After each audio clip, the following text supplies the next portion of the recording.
Ujú. Bien. Bueno.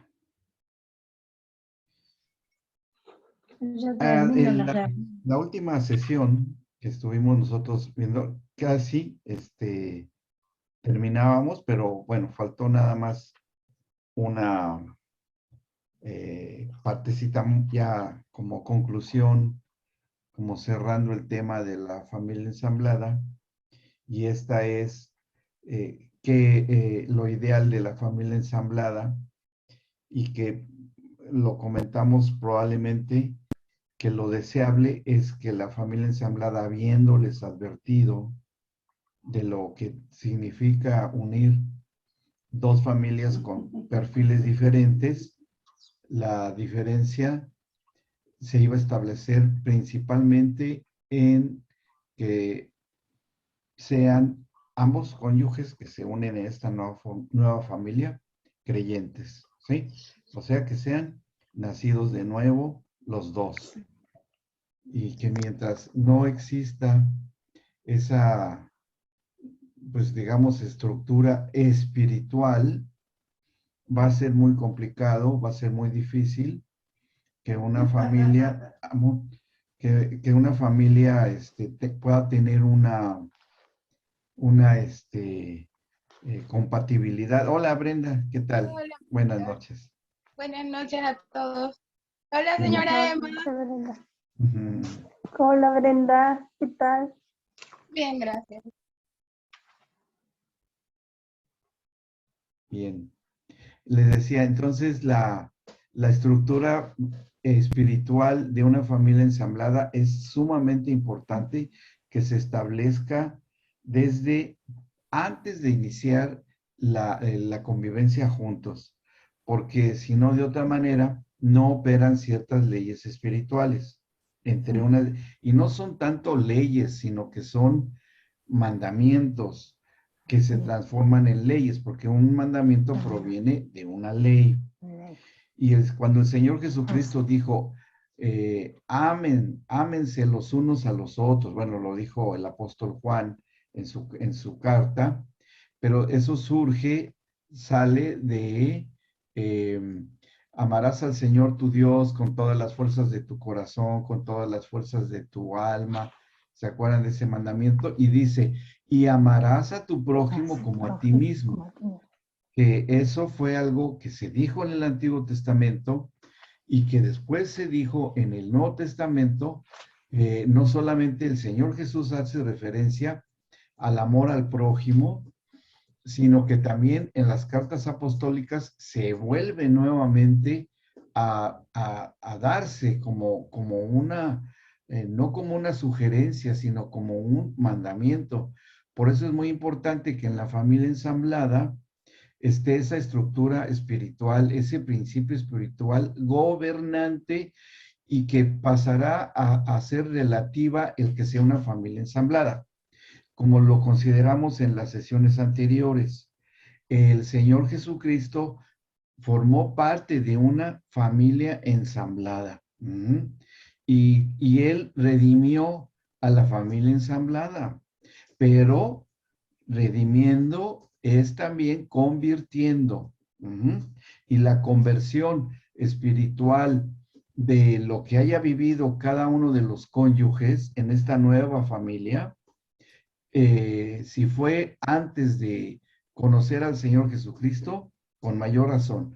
¿Por qué? Porque todo su pasado espiritual quedó borrado, eliminado, y empieza a contar desde que ellos nacen de nuevo.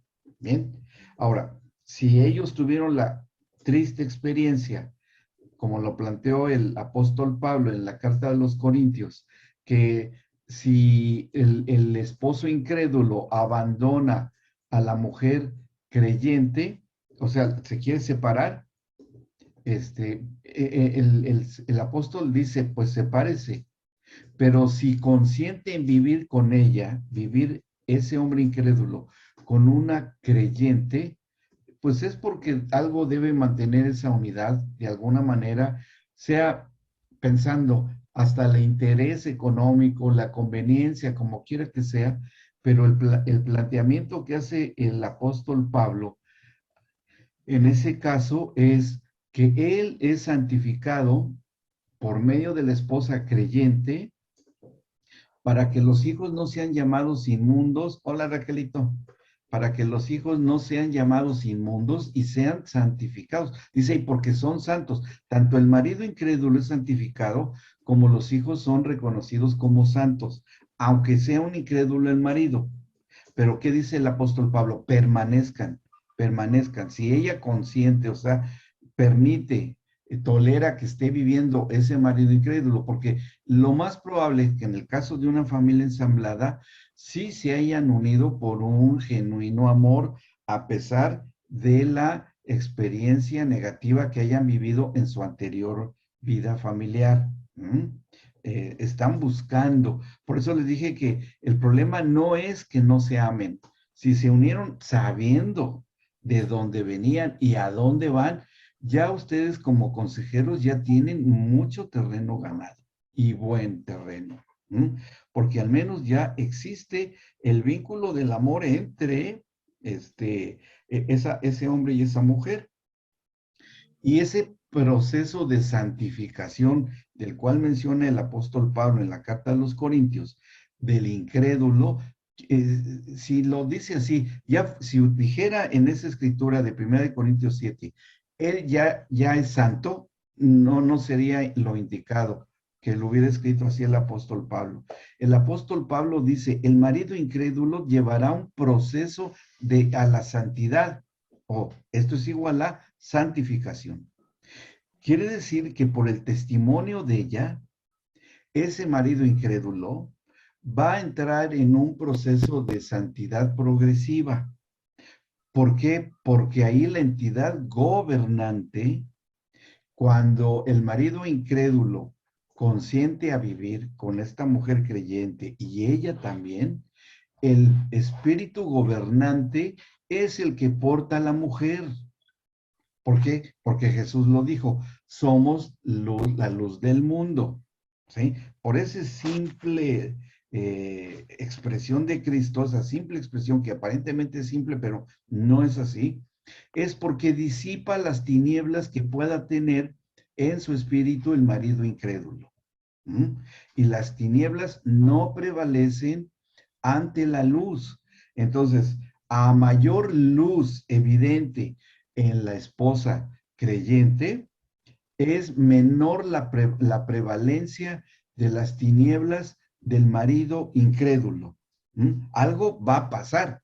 No puede ser mayor el dominio espiritual del marido incrédulo en la brillantez, por así llamarlo, de la esposa. ¿Me explico por qué es importante? Entonces, en una familia ensamblada, cuando ya han consentido, se deduce que por querer estar viviendo juntos en la relación y el vínculo matrimonial, ya ha habido un acuerdo de convivencia y ahí es cuestión nada más de que la esposa creyente permita que su luz vaya brillando. Al principio podría ser de una manera discreta, de una manera de que ella está orando, tal vez ore por su marido cuando él está dormido, porque el espíritu humano no descansa, si no, no recibiríamos visiones o sueños como está relatado en la escritura. Eso prueba que el espíritu humano no entra en un periodo de descanso como es el cuerpo, que necesita entrar en la etapa del sueño normal para todo lo que tiene que ver con el descanso físico, pero que no es algo espiritual. O sea, no se queda dormido nuestro espíritu cuando estamos dormidos, ¿sí? Inclusive estamos en un estado muy vulnerable espiritualmente hablando. Entonces, una esposa creyente que está consciente de que su cónyuge deba de estar dentro de un proceso de santidad progresiva o de santificación y sabiendo que el espíritu de su marido no está adormecido, puede orar allí por su esposo. De una administración como tratamos en el módulo de procreación y embarazo, ¿se acuerdan cómo ministramos al espíritu de los bebés? Bueno, el estado espiritual del creyente cuando duerme no percibe sensaciones sensoriales, a menos que tenga un dolor físico, pero pensemos que es una persona sana. Entra en un estado de ondas cerebrales diferente a que cuando estamos despiertos. Pero eso no tiene que ver porque finalmente eso es órgano, es anatomía del cerebro, sino que es la cuestión espiritual, lo importante. Por eso es que, por ejemplo, al profeta Daniel, cuando ustedes lean las profecías de Daniel, se le dieron sueños, o a José, José hasta le pone, ¿no? José el soñador. Bueno, esos sueños de las vacas flacas, de las vacas gordas y todo, lo recibió como una interpretación de las funciones cerebrales de cuando está dormido alguien. No, sí puede ser que estemos dormidos y todo. Y a lo mejor ustedes han recibido en alguna ocasión de parte del Señor durmiendo alguna palabrita, alguna administración, alguna indicación, algo. Y si no la han tenido, bueno, ya lo saben ahora para que muchas veces nos acostamos con un problema, oramos antes de dormir, le pedimos al Señor que nos dé una respuesta, una señal y todo, y al otro día nos levantamos y dice, ya sé qué es lo que hay que hacer. Bueno, no es un accidente, no es cuestiones de las funciones cerebrales porque estaban en otra actividad del sueño profundo, del sueño intermedio, de la ensoñación, etcétera, todo lo que es el sueño que se conoce en la ciencia, sino que era el espíritu que estaba en una expectativa, ¿sí? En una expectativa. Yo les aseguro que el Señor hace otras cosas en nuestro subconsciente, en nuestro espíritu, cuando estamos durmiendo. El cuerpo está dormido. Que pueden ser muchas cosas. Son situaciones que no se han explorado debidamente. ¿Qué ocurre cuando el creyente sueña en su espíritu y en su comunión con el Señor? Pero la Biblia sí nos da ciertas lucecitas, ¿sí? Sí nos da ciertas indicaciones. Y entre ellas están estos ejemplos que les he mencionado. Y no solamente trabaja el Espíritu de Dios en los creyentes, también en los no creyentes. Ustedes se acordarán de la historia de Gedeón, ¿sí? Cuando el Señor le dice a Gedeón que va a derrotar a los madianitas, a todos los invasores, y los va a derrotar como un solo hombre, ¿sí? Así le dice, a través de ti yo voy a derrotar a todos estos invasores, que eran miles, como un solo hombre. Vas a contender contra ellos, aunque sean miles, como un solo hombre. Y bueno, Gedeón no lo entendió. Ahí cuando ya en nuestro último módulo, que es terminando ya entramos al último módulo, y los felicito porque ya van a terminar los que han estado desde el primero. Vamos a ver esos principios espirituales tremendos que utiliza el Señor. Pero les adelanto un poco lo que ocurrió en la historia de Gedeón, porque así trabaja también, en este caso, de la intercesión de nuestros cónyuges, ¿sí? Puede ser eso. Una de las cosas que ocurrieron con Gedeón fue que cuando el Señor le dice que ya tenía muy poca gente, 300 hombres nada más, de 33,000, nada más le quedaron 300, y que finalmente el Señor le dice, vas a ir tú solo. Y si tienes miedo, dile a tu criado que te acompañe. Si tienes miedo a su criado, ¿no? Y sí le dio miedo, porque sí se lo lleva. Y cuando llegan al campamento de los madianitas, y entra en el campamento disfrazados, obviamente, Gedeón empieza a oír lo que están diciéndose entre ellos los madianitas. Y uno le dice, porque bastaba con el testimonio de dos para creer que eso fue así. Le dijo uno de ellos a otro madianita, Y ahí estaba Gedeón y su criado escuchando, ahí escondiditos, fingiendo, disfrazados, y le dicen, anoche soñé que venía pan de cebada rodando enorme, grandísimo, y venía contra nosotros y acababa con nosotros. Y le dice el otro que escucha eso, ese no es más que Gedeón con su ejército que viene a acabar con nosotros. ¿Y qué sucedió? Que otros que oyeron esa expresión, eso que estaban hablando entre los dos, otro le dice, yo también soñé lo mismo, yo también, yo también, yo también, y se fue extendiendo entre todo el campamento, que todos soñaron lo mismo. Y cuando todos sueñan lo mismo, se paran y salen despavoridos. ¿Y qué hace Gedeón cuando empieza a ver que se empiezan a levantar todos, que empiezan a medio recoger sus cosas y que empiezan a oír? Adora al Señor en el campamento de los madianitas. Y salen huyendo, corriendo todos, y ya nada más Gedeón, y llegan ahí su pequeño ejército con las ollas y las antorchas dentro de las ollas, y rompen las ollas, se oye el ruido de las ollas, se salen las antorchas, que tiene un significado de alguna manera espiritual eso, y cuando oyen eso, y Gedeón, y por Gedeón y su espada, ¡pum!, salen corriendo. Y ya nada más ellos fueron recogiendo todo lo que dejaron tirados estos invasores, todo, las joyas, porque corrían tan rápido que se les caían las cosas. Entonces quedaron enriquecidos y estaban en la miseria por culpa de los invasores, ¿sí?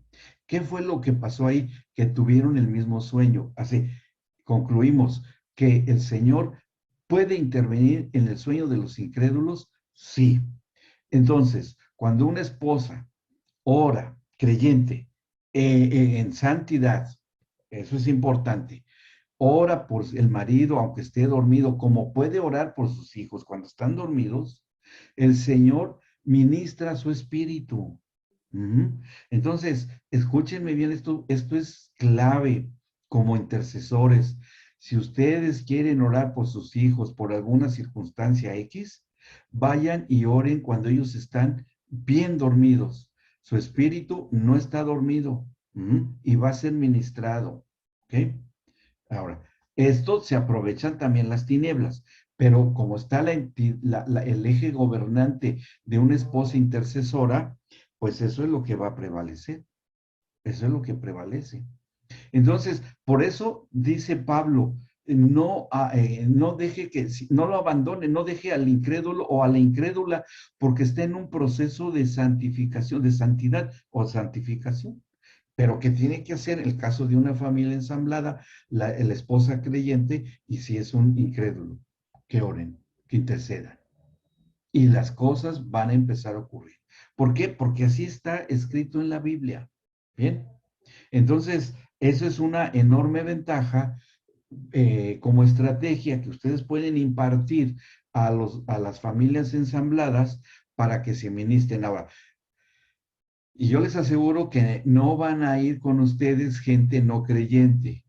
Y bueno, si así fuera, bueno, pues predíquenles primero el evangelio para que se conviertan. Pero va a ser raro. Va a llegar con ustedes, o uno de los dos ya se convirtió, o los dos son convertidos. Ahora, si los dos son creyentes, si los dos están ya con la experiencia del nuevo nacimiento, y los hijos de uno y del otro no se llevan bien, hay mucha contienda, hay mucha, como leímos ahí, peleas por los territorios que marcan los propios hijos en donde estén viviendo, pues que hagan lo mismo. Y ya en el acuerdo, el marido y la esposa creyentes pueden orar e interceder por sus hijitos cuando estén dormidos. Es una estrategia de parte del Señor para la administración. Y cuando ellos ya interceden y oran por sus hijos en esas situaciones, de alguna u otra manera el Señor interviene. ¿Por qué? Porque eso es lo que sucede. Eso es lo que sucede. Entonces, eso pueden ustedes dar como consejo. Ahora, ¿qué es lo que van a pedir? No van a pedir más que se haga la voluntad del Señor en la familia. Bueno, ya si hay problemas específicos, que hay envidias y cosas así, o que no hay un mover de amor en cuanto a las relaciones entre los hijos de uno y los hijos del otro, bueno, pues eso tendrán que hablar, tendrán que orar y ministrar. Bien, entonces es una estrategia espiritual que ponemos en primer lugar para solucionar las problemas, las problemáticas que se den en las familias ensambladas, aparte de lo que ya hayan acordado con lo que hablamos las sesiones anteriores, ¿sí? Todo lo que dijimos de que tienen que establecer reglas, de las entrevistas que deben tener si los hijos vienen de fuera. Ahora, ese es otro punto. ¿Qué pasa cuando los hijos vienen de fuera? ¿Sí? Que llegan a visitar a uno de los cónyuges y que no están viviendo allí, que no van a estar durmiendo allí. ¿Cómo pueden hacerlo si no los pueden ministrar en su sueño? Tampoco hay problema. En algunos de las cartas de Pablo, él dice que, y yo estuve en espíritu con ustedes. Que es posible que esto se dé. Y también se acuerdan de algo que vivió el apóstol Pablo, y eso nos sirve bastante para entender esta manera o esta tecnología espiritual que se da en el reino de los cielos. Y esto es también muy interesante. Miren, en Hechos 16, ahí sí les pido que puedan abrir su Biblia. Hechos capítulo 16.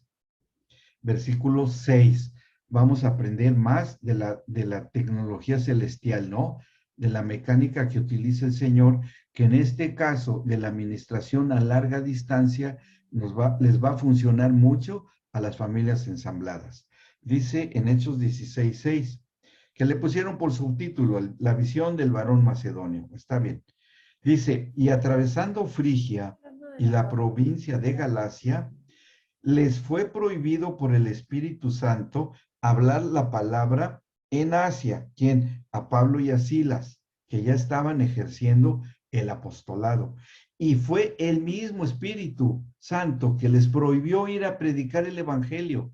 Y aquí aparentemente podría tratarse de una contradicción al mandamiento que les dio el Señor Jesucristo. Ir y predicar el Evangelio a Judea, Samaria y hasta lo último de la tierra. Y ahora aquí el Espíritu Santo les prohíbe predicar el Evangelio a donde iban a ir ahí a Derbe, al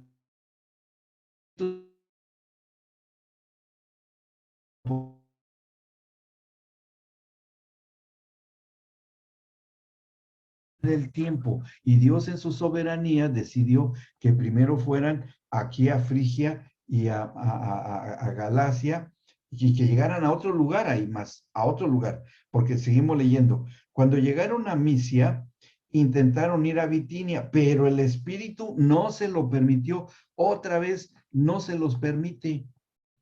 Y bueno, pero ¿por qué esa resistencia?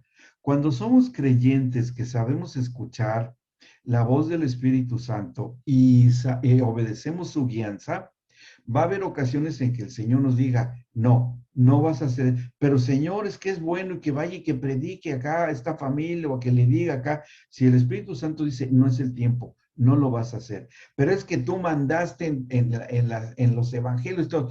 Dice, yo te estoy hablando y te estoy diciendo que no.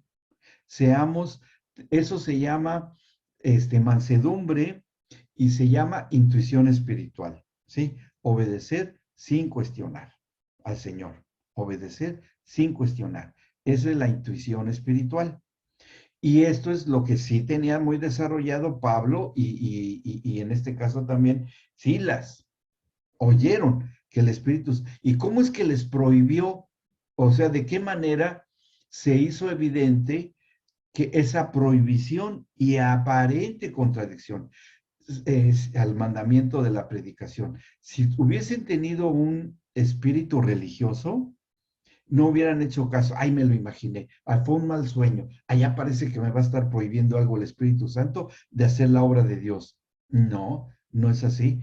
O sea, eso tienen que desarrollar ustedes para la consejería. Y ya empezando a entrar como introducción en el módulo de la consejería, ustedes tienen que volverse muy sensibles a la voz del Espíritu Santo sin caer ni en el misticismo, ni tampoco en la espiritualidad trucha, ¿no? O sea, que no es provechosa, sino que verdaderamente sea ese entrenamiento, como seguramente ustedes ya lo tienen. Bueno, dice en el 7 estábamos. Vamos a leer el versículo 8. Estamos Hechos 16, 8. Y pasando junto a Misia, descendieron a Troas. Y se le mostró a Pablo una visión de noche. Ahí está. Se le mostró a Pablo una visión de noche. Un varón macedonio estaba de pie rogándole y diciéndole, pasa a Macedonia y ayúdanos. Cuando vio la visión, enseguida procuramos partir para Macedonia, dando por cierto que Dios nos llamaba para que les anunciásemos el evangelio. No hay contradicción.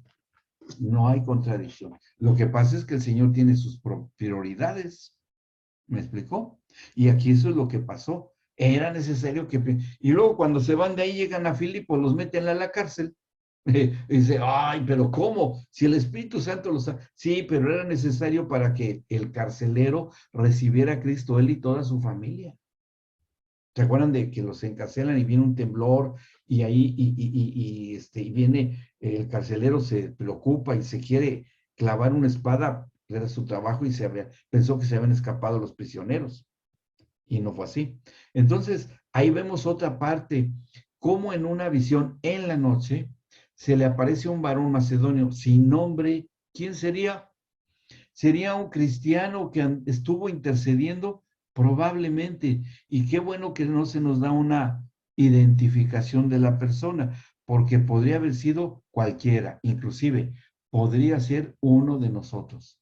Y en la familia ensamblada, puede ser que el matrimonio intercedan cada uno por los hijos si no viven allí, ¿sí? Si no viven allí. Y entendiendo esta mecánica de mover espiritual, poderle decir, ¿no? Al Señor, Señor, permítenos que seamos mensajeros de la reconciliación, de la restauración de nuestros hijos, que en el momento en que tú lo desees puedan tener la visión de nosotros, pidiendo por sus vidas, por su reconciliación, por el acuerdo, lo que sea necesario. Lo que sea necesario.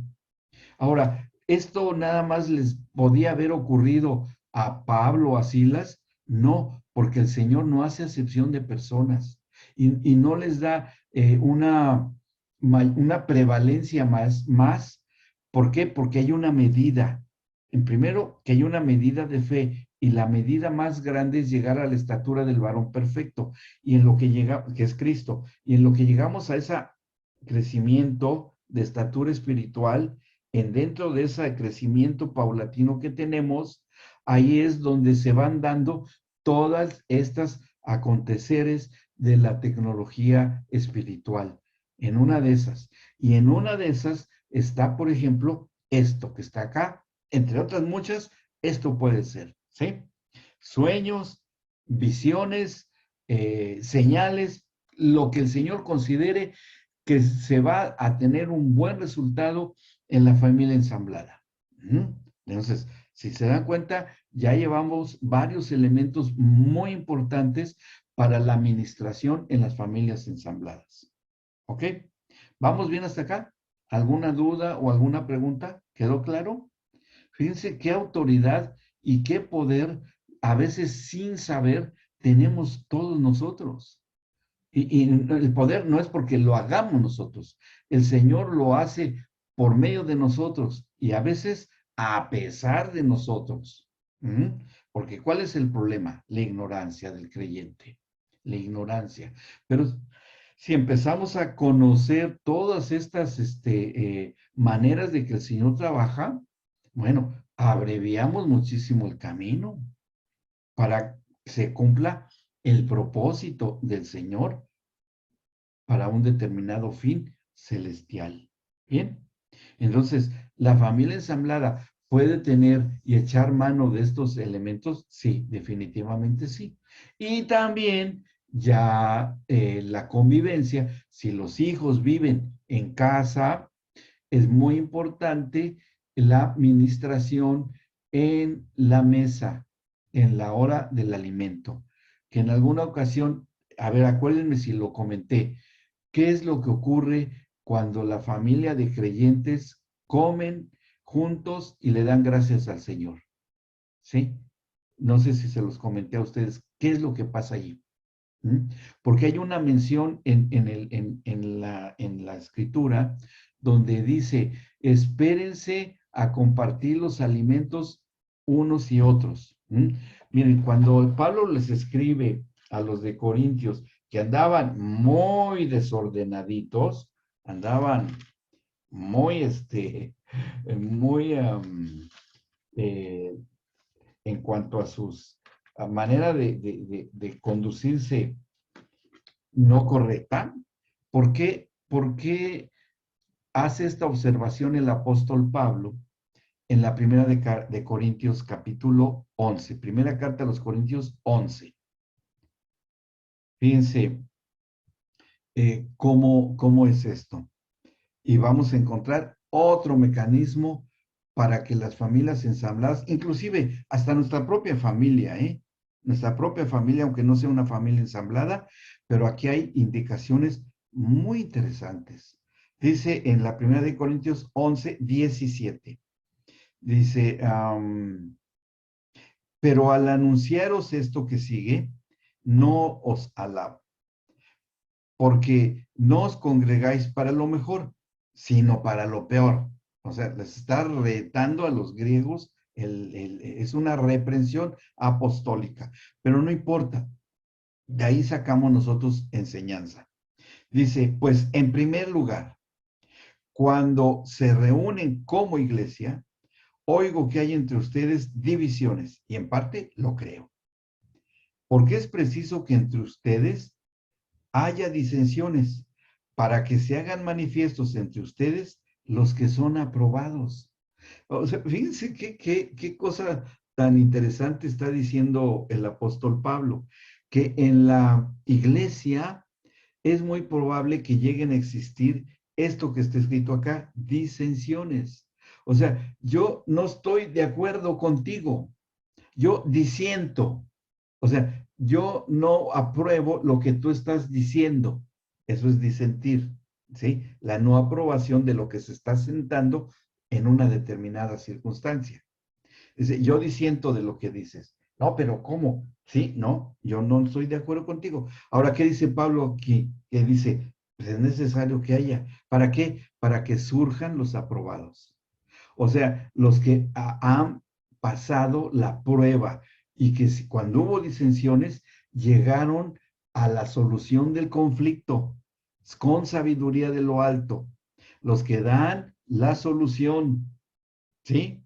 O sea, muy bueno esto, cuando lo entendemos. Ahora dice, cuando pues se reúnen ustedes, esto no es comer la cena del Señor, porque al comer, cada uno se adelanta a tomar su propia cena y uno tiene hambre y otro se embriaga.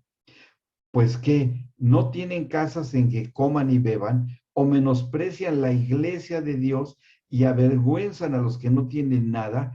¿Qué les diré? Les alabaré. En esto no os alabo. Y después sigue hablando de lo que es la cena del Señor y él recuerda lo que habló y oró el Señor Jesucristo en la última ocasión que estuvo con sus discípulos. Y esto, ¿sabe por qué escribe el apóstol Pablo esto de la disensión? Porque se acuerdan ustedes que en la última ocasión que estuvo el Señor Jesucristo con los discípulos, entró Satanás en Judas cuando estaba compartiendo el pan y el vino en la celebración de esta última ocasión que estuvo Cristo con sus discípulos, con los 12 apóstoles. ¿Se acuerdan que eso pasó? Cuando mete la mano en el mismo plato Judas y el Señor Jesucristo, porque él había dicho, el que meta su mano en mi plato, en mi copa o lo que sea, ese es el que me va a traicionar. No lo entendieron de momento los discípulos y empezaron a hablarse, ¿serás tú? ¿Eres tú? Se veían feo, se veían así se me hace que eres tú, ¿no? Y así se veían. Y el que mete al mismo tiempo en el plato de agua con sal, que en eso mojaban el pan que ellos comían en ese tiempo, que era pan sin levadura, porque era estaba por celebrarse la Pascua, casi, todavía faltaba, era jueves en la noche, metían un pan, como el pan árabe que hay acá, que venden, o los que son de ascendencia árabe lo siguen comiendo, el pan árabe. Lo metían en esa agua con sal, porque era muy cara la sal y no se daban el lujo de desperdiciarla, entonces salaban agua y ahí metían el pan y de ahí salaban los alimentos, mezclaban el pan con el alimento. Se me hacía muy inteligente esa costumbre, ¿no? Además, bueno para la presión alta, también. Entonces, cuando mete el Señor Jesús su pan, Judas mete su pan al mismo tiempo. Y entonces el Señor Jesús se le queda viendo y dice, lo que tengas que hacer, hazlo ya. Y ahí dice que cuando Judas come el pan, entra Satanás en él. Y ese dato es muy interesante porque quiere decir que a través de la mesa del Señor vienen disensiones y puede entrar algo incorrecto si ese es el caso. Ocurrió en ese momento. Por eso Pablo dice esto, que si cuando están sentados, cuando están ahí y que hay en la mesa del Señor, en la cena del Señor, hay disensiones, va a tener que haberlas y se verán los que son aprobados, como fueron 11 de los apóstoles y uno no. ¿Quién fue el que reprobó? Judas. Bien, ¿vamos bien? Vamos a ver que esta es otra cosa, otro buen consejo que le pueden dar ustedes a la familia ensamblada. Bien, ahí seguimos. Y por eso dice, porque, los estaba llamándole la atención porque eran muy desordenados cuando celebraban la cena del Señor, la mesa del Señor. Porque esto que les dice acá, unos comen, otros se embriagan, otros se pelean y avergüenzan a los que unos llevaban manjares que se comían entre ellos y otros llevaban, los que eran de extracción humilde, pues llevaban ahí a lo mejor cualquier cosita, ¿no? No sé, galletitas o qué sé yo, mientras los otros se daban un banquetazo y no compartían el pan con nadie. Era una forma egoísta de conducirse, que eso habla de territorialidad, habla de que una familia ensamblada, unos pueden tener, dice, no, es que esto, por ejemplo, los niños, estos son mis juguetes y no te los presto. O me lo trajo mi papá, que no es tu papá, es mi papá, y me trajo helado y no te voy a dar. Ese tipo de cosas que parecen insignificantes, pero que no lo son. En el trasfondo espiritual no lo son. Entonces, habla a continuación Pablo de lo que ocurrió en la cena del Señor, precisamente. Y bueno, ahí dice, porque yo recibí del Señor lo que también les he enseñado, que el Señor Jesús, la noche que fue entregado, tomó pan y habiendo dado gracias, lo partió y dijo, tomen y comen, esto es mi cuerpo que por ustedes es partido, hagan todo esto en memoria de mí. Asimismo también tomó la copa después de haber cenado, diciendo, esta copa es el nuevo pacto en mi sangre, hagan esto todas las veces que la bebieren en memoria de mí. Así pues, todas las veces que coman este pan y beban esta copa, la muerte del Señor anuncian hasta que Él venga. Y luego, ahora, vamos a ver lo que dice porque aquí es donde viene la solución. En el caso esto de las familias ensambladas.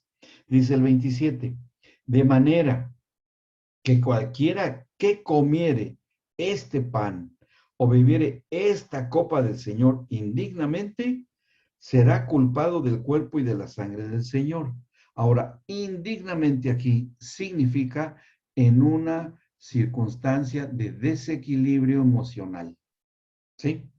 Porque ser digno es ser equilibrado, ser equilibrado y en la cuestión emocional del alma es un equilibrio emocional, de ser transparentes, ser honestos, ser francos, hablar con la verdad. Eso es aquí, dice, que coma indignamente, o sea, que esté comiendo de la copa y del pan de una manera indigna.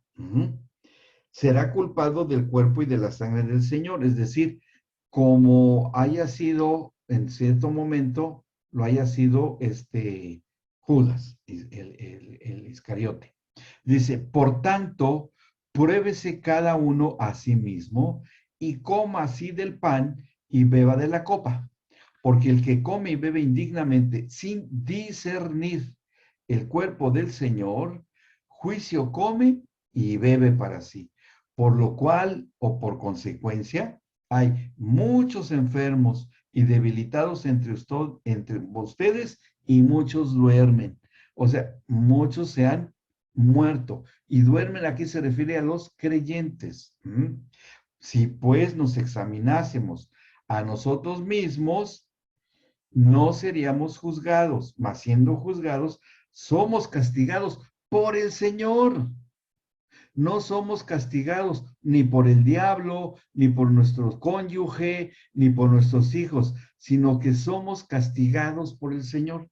Que eso es lo que muchos creyentes no se explican, por qué aparentemente les está yendo mal en su vida, a pesar de ser buenos creyentes, de comillas. Si me congrego todos los domingos, cumplo con mis diezmos y ofrendas, etcétera, etcétera. Voy a todos los congresos. Hay varios tipos de creyentes, ¿sí? De cristianos. Hay los congresistas que van a los congresos, los dominicos que van todos los domingos, los sabatistas que van aún en sábados, se reúnen, pero bueno, dentro de los creyentes de la iglesia, ¿no? Y hay unos que son, y que van nada más a los desayunos y todo eso, que también ahí rompen el ayuno, pero nada más van a los desayunos evangelísticos. Bueno, hay de todo tipo, hay una gran ensalada. Bueno, dice, seguimos la lectura, dice, castigados por el Señor para que no seamos condenados por el mundo, con el mundo. Dice, así que hermanos, cuando se reúnan a comer, espérense unos a otros. Si alguno tuviere hambre, coma en su casa para que no se reúnan para juicio. Las demás cosas las pondré en orden cuando yo fuere. Y vaya que las puso en orden el apóstol Pablo. Ahora, ¿qué puede aprovechar una familia ensamblada también como un extra? Que hagan de cada vez que se reúnan a comer, oren y den gracias. Ahí el papá y la mamá afines, ¿sí?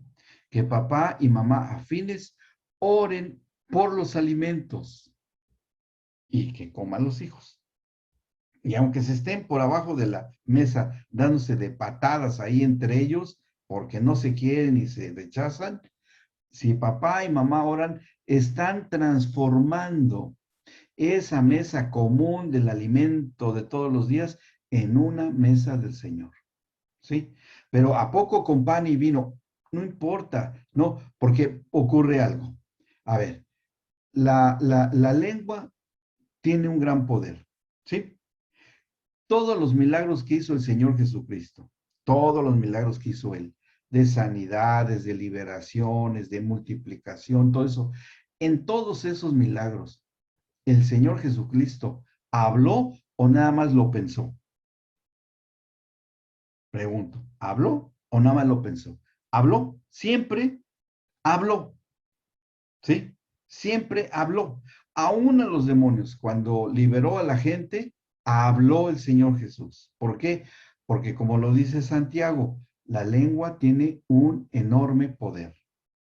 Y como en alguna ocasión por ahí vimos cómo hasta aún la ciencia ha comprobado el poder que tiene la palabra como para que el agua se modifique en su estructura, que eso lo hablamos en la de procreación y embarazo, ¿no? ¿Se acuerdan cuando dijimos que los bebés tienen mucho contenido de agua en su cuerpo, son 90% de agua, Y cuando se le habla el agua, se modifica la estructura molecular del agua, de los copitos de nieve que se forman bonito y todo eso, ¿sí? Bueno, cuando el Señor habla, porque pues finalmente el agua es creación de Dios, ¿m? Y cuando hay autoridad espiritual y se le habla al alimento, que todo el alimento tiene una cierta proporción de agua, vegetales, frutas, carnes, lo que ustedes quieran, y se bendicen esos alimentos por parte de papá o de mamá, y le dan gracias al Señor. Señor, haz de santifica este alimento y hazlo de bendición y de sanidad a nuestros cuerpos, ¿sí? El Señor hace un milagro de eso. Y miren, se los vuelvo a comprobar con una escritura, porque ya saben que todo lo que hablamos tiene que ser, verificado en lo que dice la escritura, ¿sí? O sea, nada es por invención, sino con respaldo y apoyo bíblico. Vamos, acompáñenme al libro de Daniel, porque aquí es donde vemos esto, que ya aún desde el Antiguo Testamento, antes de la Cena del Señor, antes de que Pablo ya escribiera esto que estamos leyendo en la de Corintios, ya hay un precedente. Daniel capítulo 1, ahí búsquenlo. Daniel está entre Génesis y Apocalipsis. Ahí lo pueden encontrar. Daniel capítulo 1 dice que cuando el rey Nabucodonosor, que se había llevado prisioneros a Daniel y a todos sus amigos, él da una orden. Dice que en el versículo 5, Daniel 1:5, y le señaló el rey la ración para cada día. O sea, el propio rey Nabucodonosor, que era un hombre malo, es una tipificación del sistema del mundo y de la maldad, ¿sí? Le señala lo que tenían que comer Daniel y sus amigos, ¿sí? Y miren, aparentemente es, wow, qué tremendo, ¿no? Qué fuerte es esto que está aquí. ¿Cómo? Dice, le señaló la ración para cada día de la provisión de la comida del rey y del vino que él bebía. Fíjense, iban a comer de la mesa de un rey, Daniel y sus amigos. Ahora, ¿qué pensarían allí? Cualquiera, ¿qué pensaría? ¡Wow! No nos van a dar comida de esclavos, nos van a dar manjares, el mejor vino, tal vez del mundo de ese tiempo, ¿no? O los guisos preparados para manjares para un rey. Cualquiera diría, qué privilegio. Pero ¿de qué mesa provenía eso? ¿De qué mesa provenía? De un rey idólatra terriblemente sanguinario que había arrasado y matado a todas sus familias, que todo lo que ustedes puedan leer de la destrucción de Jerusalén por parte de Babilonia cuando reinaba Nabucodonosor, que destruyó el templo y se robó todo y nada más quedó vivo Jeremías, el profeta y unos cuantos, que después manda a reconstruir Ciro, con el rey Ciro y Artajerjes y todos ellos, y manda a Esdras, a Nehemías, a todos ellos. Bueno, les va a compartir de la mesa del rey. Dice, y seguimos en el 5, y que los creé hace 3 años, para que al fin de ellos se presentasen delante del rey. Entre estos estaban Daniel, Ananías, Misael y Azarías de los hijos de Judá. A estos, el jefe de los eunucos puso nombres. Puso a Daniel Beltsasar, a Ananías Sadrach, y a Misael, Mesac y Azarías Abednego. O sea, hasta el nombre les cambiaron, en la alimentación y el nombre. Y Daniel propuso en su corazón no contaminarse con la porción de la comida del rey. Dijo, yo no voy, es que son manjares, no me importa, es que es de la mesa del rey, no me importa, pero es una orden del rey, sí, pero el rey de las tinieblas, no voy a comer eso, ¿sí? Y luego dice, ni con el vino que él bebía, pidió por tanto al jefe de los eunucos que no se le obligase a contaminarse. contaminarse con manjares y con vino de lo mejor. Porque, a ver, como si era de lo mejor, que yo creo que era muy nutritivo y vino muy fino, muy caro. ¿Y dónde, en qué sentido está la contaminación? En lo espiritual. O sea que, ¿tiene un contenido espiritual los alimentos? Sí, sí, sí la tiene. Y dice en el 9, y puso Dios a Daniel en gracia y en buena voluntad con el jefe de los eunucos. Y dijo el jefe de los eunucos a Daniel, temo a mi señor el rey, que señaló vuestra comida y vuestra bebida, pues luego que él vea nuestros rostros más pálidos que los de los muchachos que son semejantes a ustedes, condenará para con el rey mi cabeza. Entonces dijo Daniel a Melzar, que estaba puesto por el jefe de los eunucos sobre Daniel, Ananías, Misael y Azarías, te ruego que hagas la prueba con tus siervos por 10 días y nos den legumbres a comer y agua a beber. Agua y legumbres. Compara luego nuestros rostros con los rostros de los muchachos que comen de la ración de la comida del rey y haz después con tus siervos según veas. Consintió pues con ellos en esto y probó con ellos 10 días. Y al cabo de los 10 días pareció el rostro de ellos mejor y más robusto que el de los otros muchachos que comían de la porción de la comida del rey. Así pues, Melzar, que llevaba la porción de la comida de ellos y el vino que habían de beber, y les daba legumbres. A estos 4 muchachos Dios les dio conocimiento e inteligencia en todas las letras y ciencias, y Daniel tuvo entendimiento en toda visión y sueños. Confirmado también lo de los visión y sueños. Entonces, se dan cuenta que tiene un contenido espiritual los alimentos.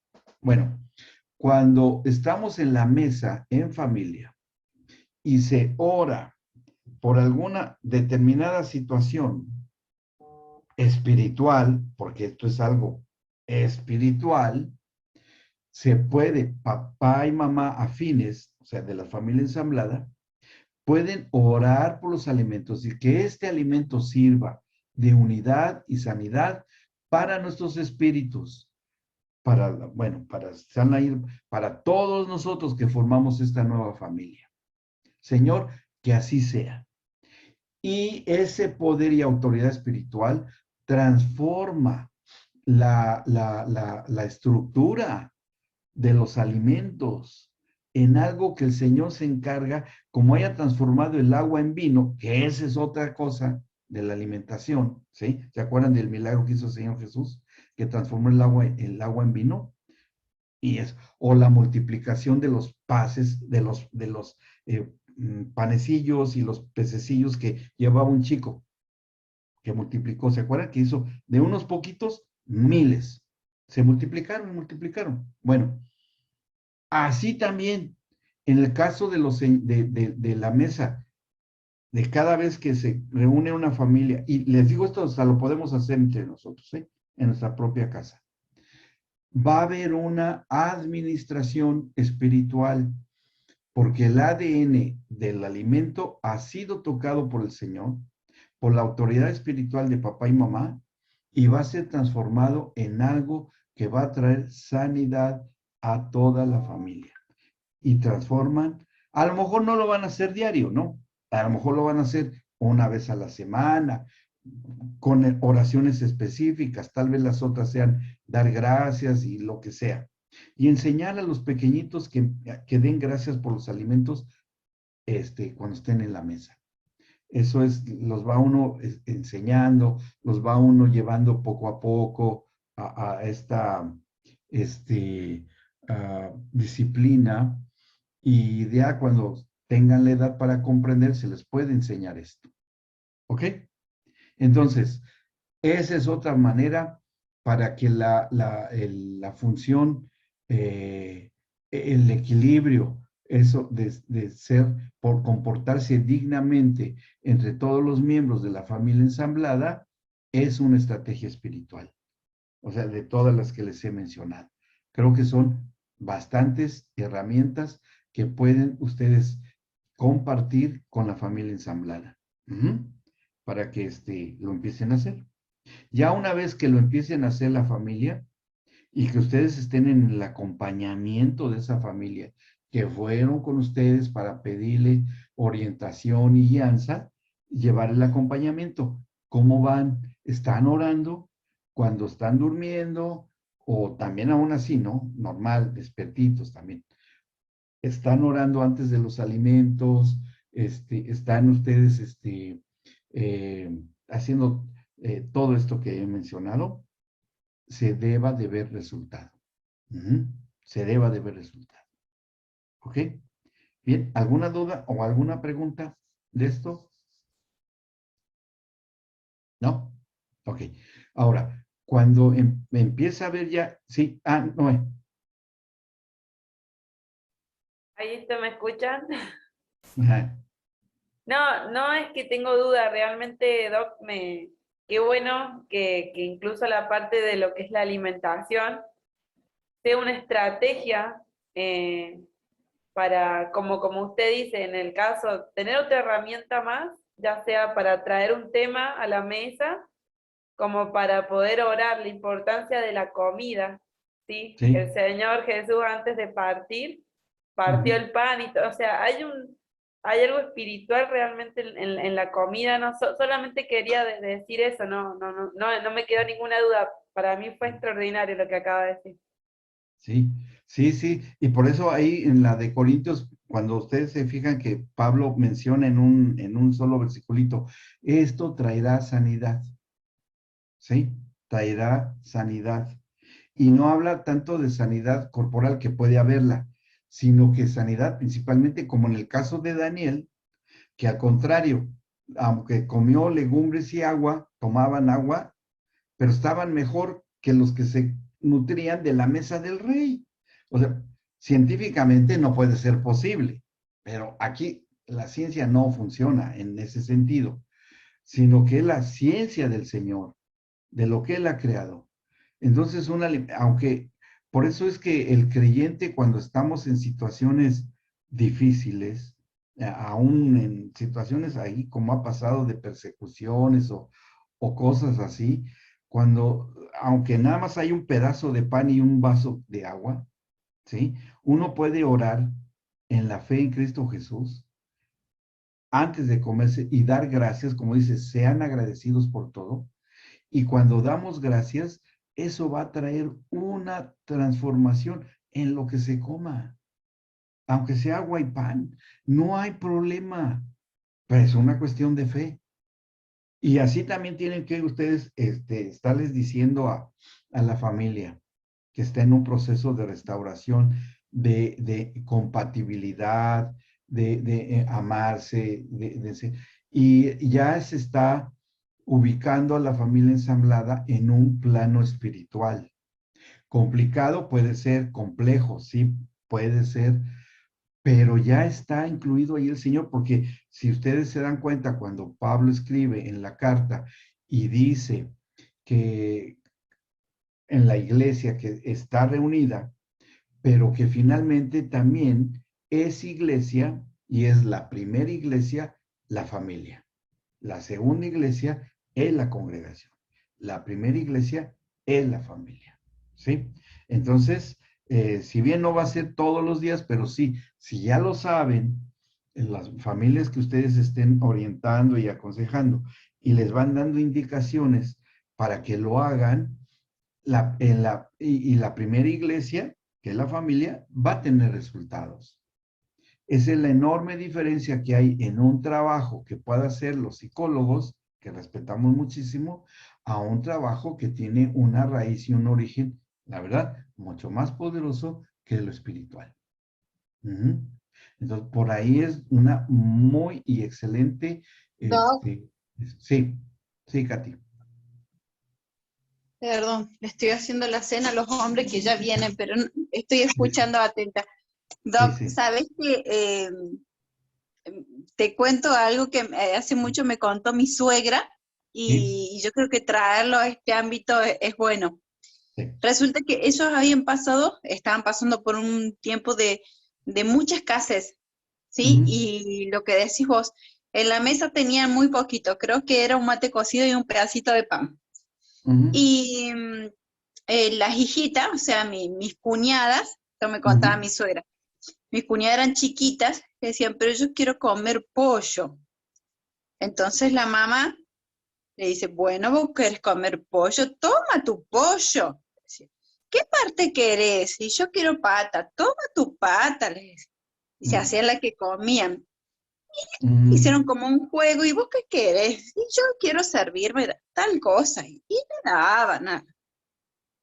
Bueno, terminaron de cenar, el mate cocido con el pan, a nuestra vista. ujú, Y cuando se higieniza, se van a la cama, y la nena, mi cuñada era chiquita, la nena le dice a mi suegra, mami, antes de dormir, que qué rico que estaba ese pollo. ujú, Pero lo dijo con casi como con una gana, como saciada, o sea, ujú, lo había degustado, ujú, porque a nuestro ver, ¿sí? ujú, Era solamente una taza de mate cocido, pero ellos en el juego, y yo creo, Doc, lo que vos estás diciendo, en la fe que usó ujú. esa mamá y ese amor, porque es Dios, en el amor está Dios, Dios es amor, y pudo transmitirle esto a sus hijitas Sí, cuando al escucharla, ¿sí? Al escuchar eh, ese agradecimiento de ella antes de dormir, qué rico que estaba ese pollo, uno se da ujú, cuenta, ¿no? Todo lo que uno claro. puede generar en este Ujú, ejemplo de la mesa. Te estoy escuchando y se me vino ese recuerdo que me contaba mi suegra. Qué bueno lo que traes a nuestra mesa, Doc, porque es bueno para, no tan solo para aquellas personas que estoy segura que vamos a tener la sabiduría del Señor para guiarles con todos estos pasos, sino para allá, para nuestros hijos hoy, sí, para ya, nuestra, ya, para nuestra ya. mesa hoy, para nuestra mesa con una amiga, con un amigo, para cuando nos sentemos a charlar, mirarnos, o sea, Ujú, ¿qué, qué vamos a dar gracias? ¿Qué vamos a servir? ¿Qué vamos a tomar? ¿No? Qué bueno. ujú. Sí, sí, fíjense, yo también les doy un testimonio, algo que vivimos hace muchísimos años, porque en México tuvimos un tiempo de carencia económica en todo el país, terrible, terrible, como muy parecido a Venezuela, porque fue también que se le quitaron 3 ceros a la moneda, ujú, y de 15,000 pesos se transformaron en 15 pesos. Pero ibas a comprar algo y costaba 100 pesos, o sea, 100,000 pesos costaba. Y así fue muy fuerte, ¿no? La cuestión. Y en ese tiempo, aparte, yo había renunciado a un trabajo, a una sociedad que había, y estaba yo, empezábamos a caminar en el Señor, no teníamos mucho tiempo, y teníamos una hija adoptiva que se fue con el Señor ya, y ella vivía ahí con nosotros.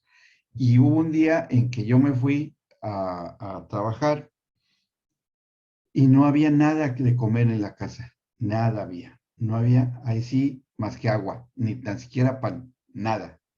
Y Patty le dijo a mis hijos, ¿no? Eran 4 hijos. Y esta chica, dice, bueno, le dijo a Elisa, se llamaba, Elisa, acomoda la mesa, pon toda la mesa, pon todo, cubiertos, vasos, todo, y pon agua.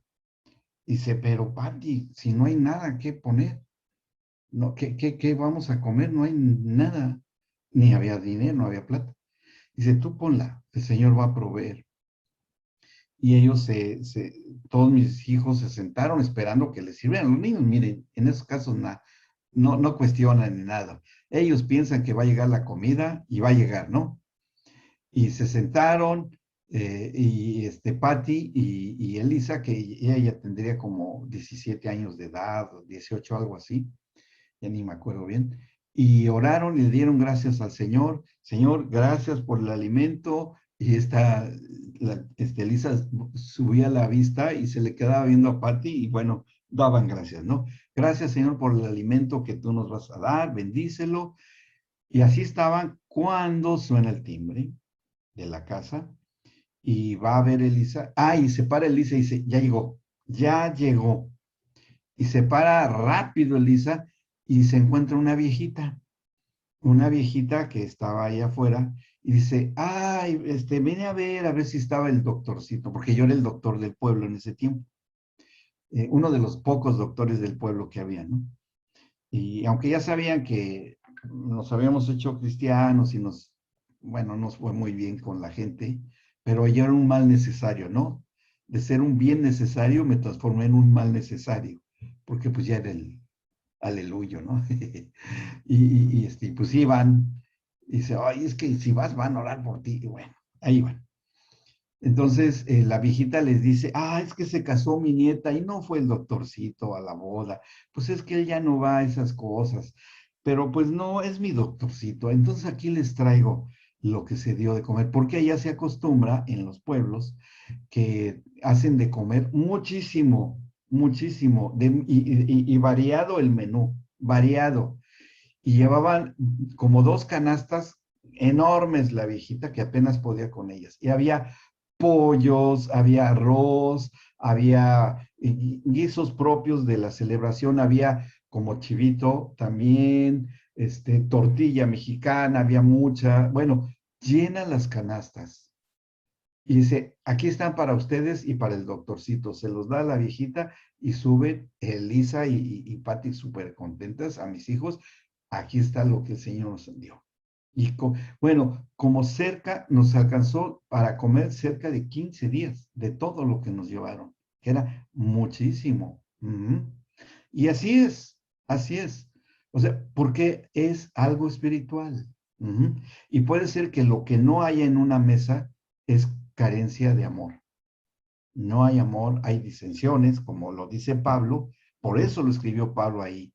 Yo he oído que entre ustedes hay disensiones, pero qué bueno que las haya. ¿Por qué? Porque así saldrán los aprobados. Y tiene toda una gran verdad esas palabras del apóstol Pablo. Entonces, el que demos gracias, el que hagamos de esas ocasiones, o que las familias ensambladas tomen esas estrategias espirituales, mire, les va a dejar poco tiempo a ustedes de consejería. ¿Por qué? Porque ya está el Señor operando en ellas.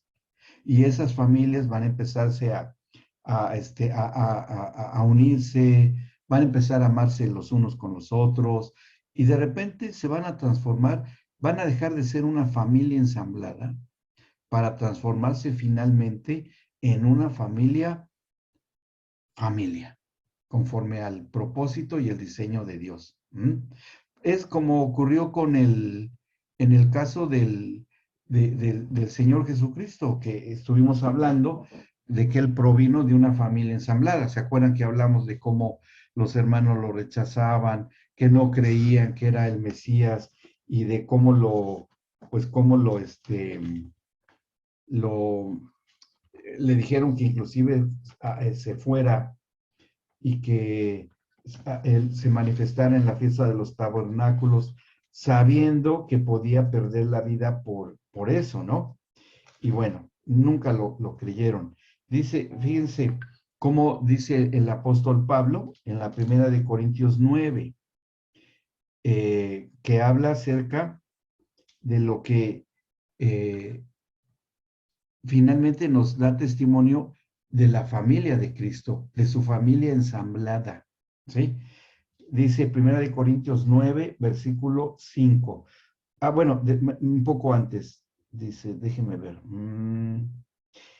3, desde el 3. Contra los que me acusan, esta es mi defensa. 1 Corintios 9, 3. Esta es mi defensa. ¿Acaso no tenemos derecho de comer y beber? Dice cómo vuelve a recurrir el apóstol Pablo a lo que se come y se bebe. Lo dice, no tenemos derecho de traer con nosotros una hermana por mujer, como también los otros apóstoles y los hermanos del Señor. Y Cefas, fíjense, ¿quiénes ya andaban ahí, ya disfrutando de la unidad familiar. Los hermanos del Señor, ¿quiénes? Los que tuvo José y Eva, José y María, perdón. Los que tuvo José y María. ¿Sí? No eran otros más que esos. ¿Qué pasó con ellos? Que se transformaron por medio de la redención en su propio medio hermano que era Cristo, en una familia que dejó de ser ensamblada para ser una familia en la fe, en Cristo. Que eso es a lo que ustedes deben llegar como meta en las familias ensambladas.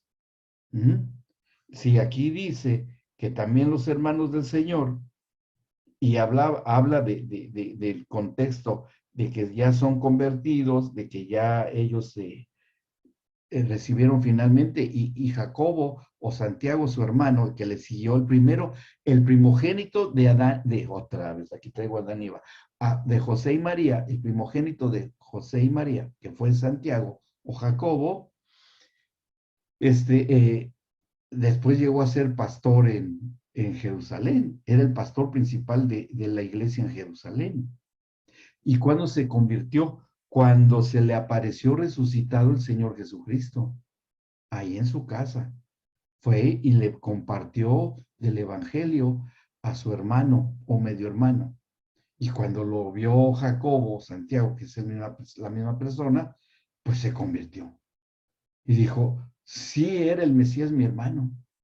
Sí era el Mesías prometido, pero es que, ¿cómo? Si lo tratamos tan mal. Pero ahí estaba. ¿Y saben qué hizo el Señor Jesús cuando llegó a la casa de Jacobo? Lo primero que hizo el Señor Jesús, dice, mira mis manos y mira mi costado. Y he resucitado. Yo me imagino esa escena.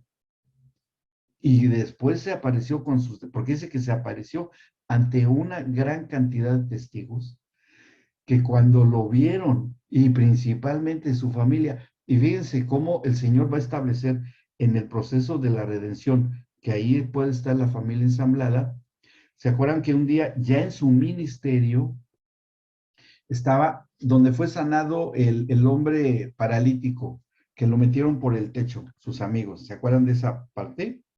Bueno, cuando estaba en esa predicación en una casa, llegan y le dicen, Señor, allá afuera están tu madre y tus hermanos y necesitan hablar contigo. Y el Señor Jesús les dice, a ver, mi padre y mis hermanos son aquellos que hacen la voluntad de mi Padre Celestial.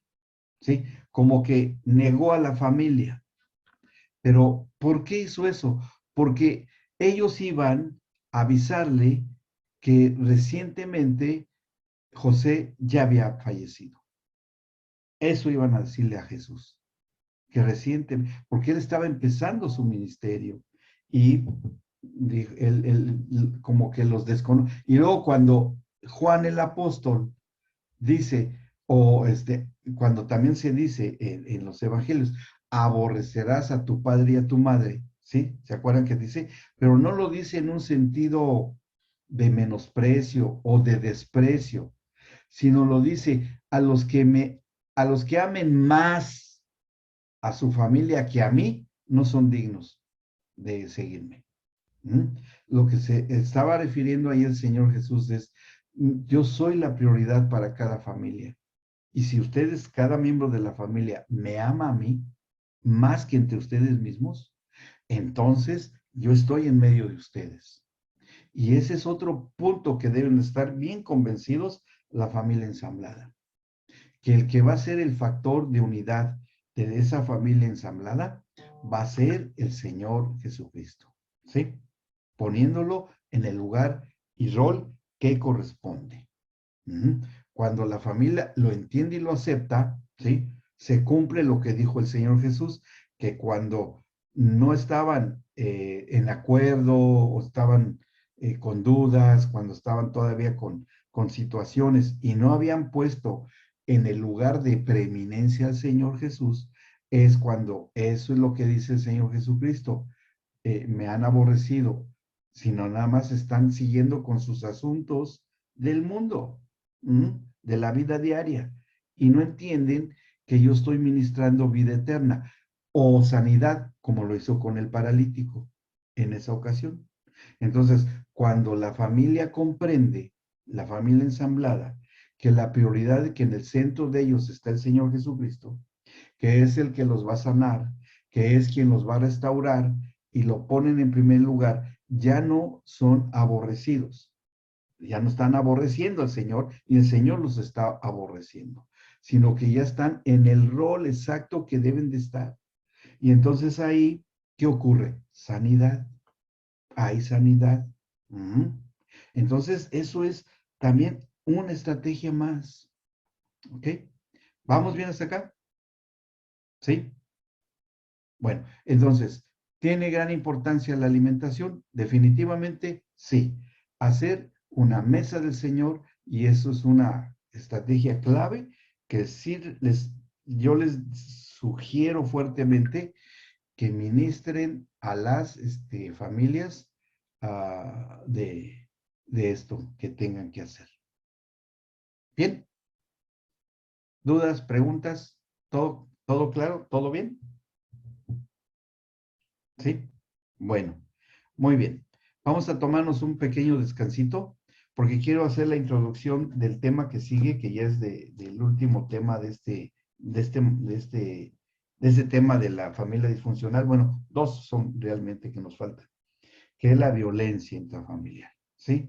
¿Cómo debemos de ministrar cuando hay violencia en la familia? Que también ahí hay principios espirituales muy importantes que debemos de tomar en cuenta. Bueno, nos tomamos, son las 21:23, nos tomamos 10 minutitos, apaguen su cámara, su micrófono y regresamos a las 21:33, ¿ok? Bien, bueno, pueden apagar y nos vemos en 10 minutos.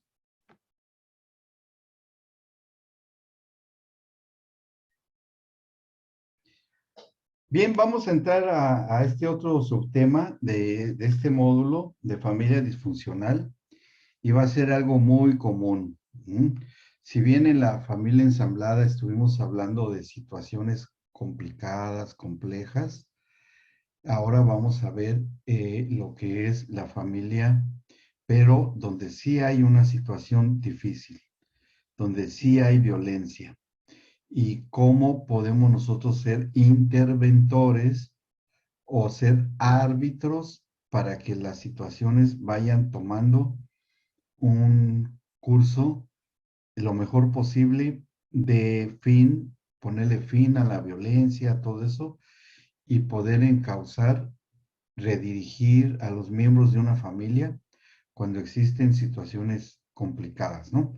Entonces, eso está así en su manual, se llama violencia intrafamiliar. Bueno, yo sé que tienen un manual, no sé si lo localizan, es uno de subtemas yo tengo como subtema 2, pero en el antiguo manual. No sé cómo lo tengan ustedes. Si lo buscan, se llama violencia intrafamiliar. A ver si lo encuentran ahí, porque vamos a ir haciendo una lectura rápida de lo que está anotado ahí. ¿Ya lo localizaron?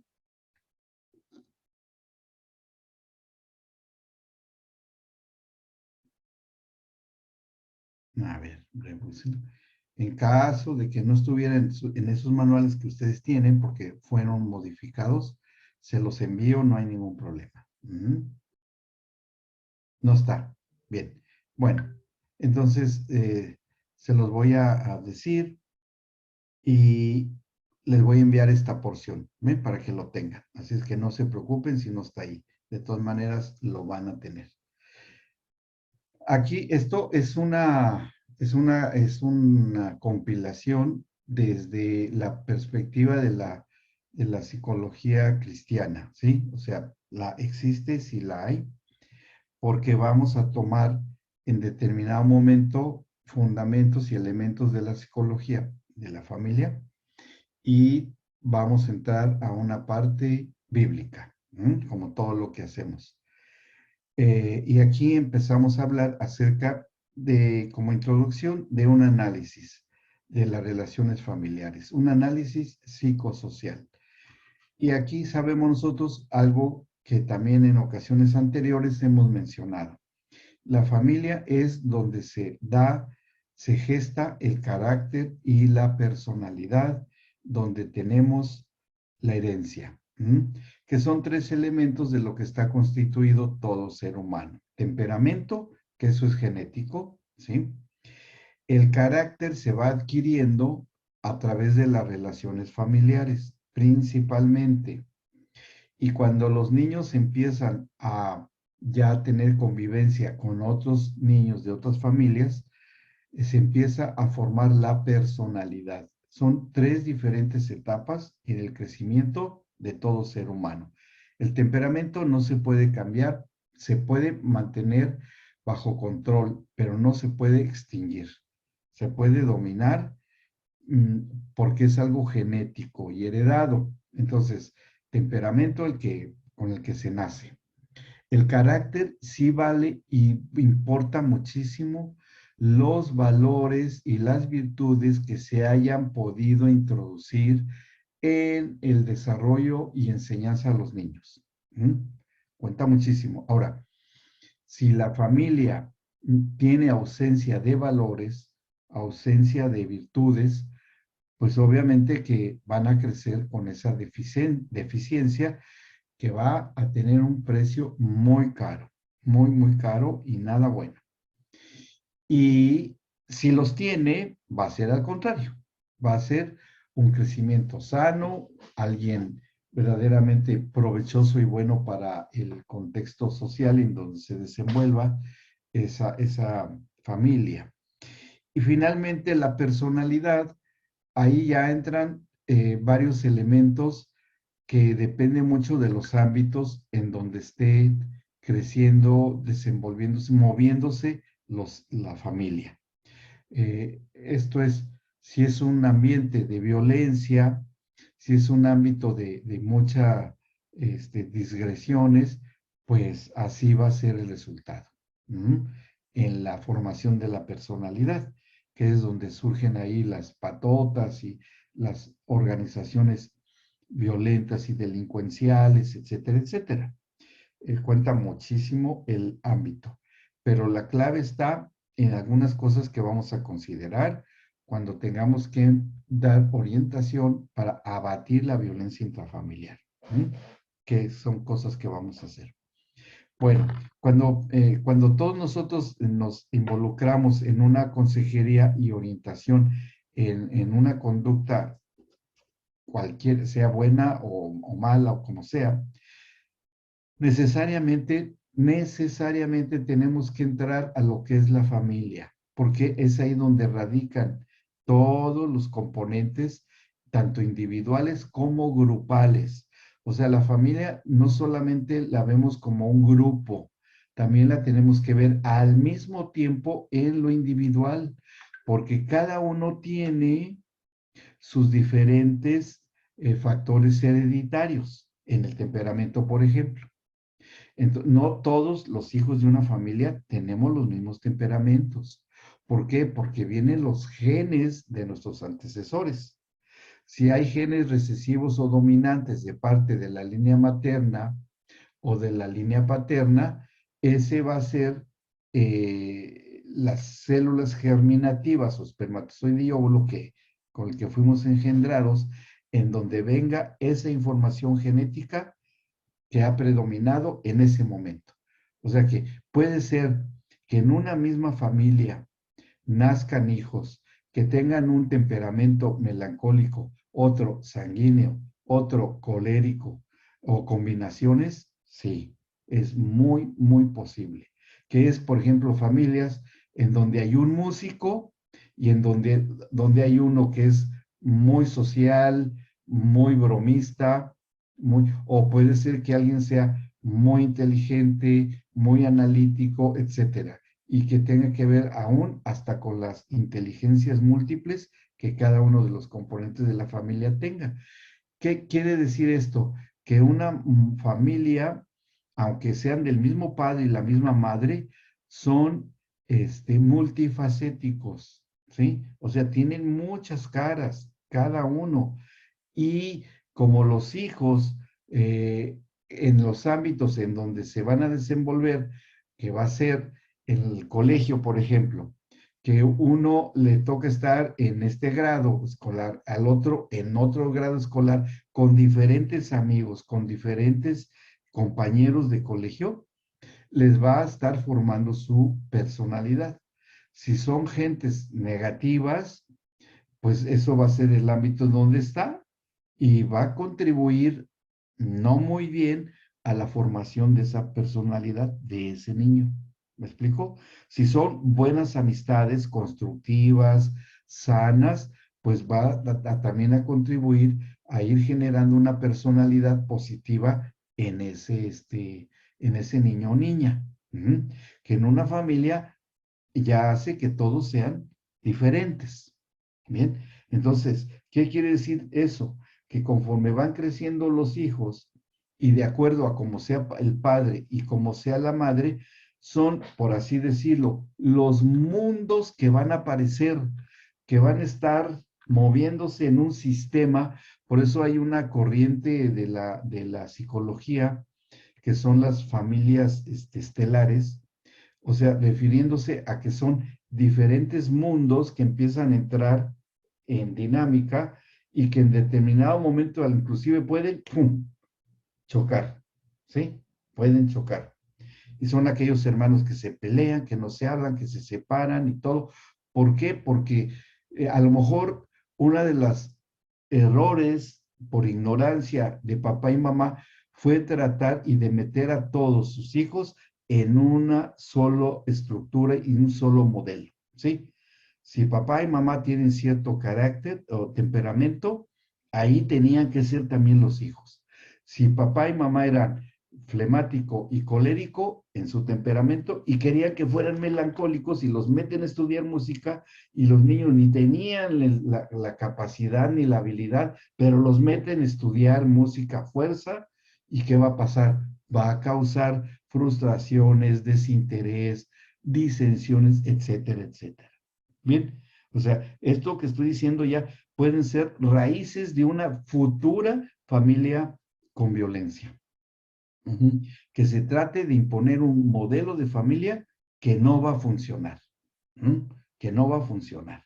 Bueno, entonces todas estas cosas que dan su propia individualidad y se quiere meter dentro de un solo molde, bueno, no va a tener el éxito a la larga. Cuando son chiquititos, puede ser que todo sea maravilloso, ¿no? Maravilloso, porque son pequeños los hijos.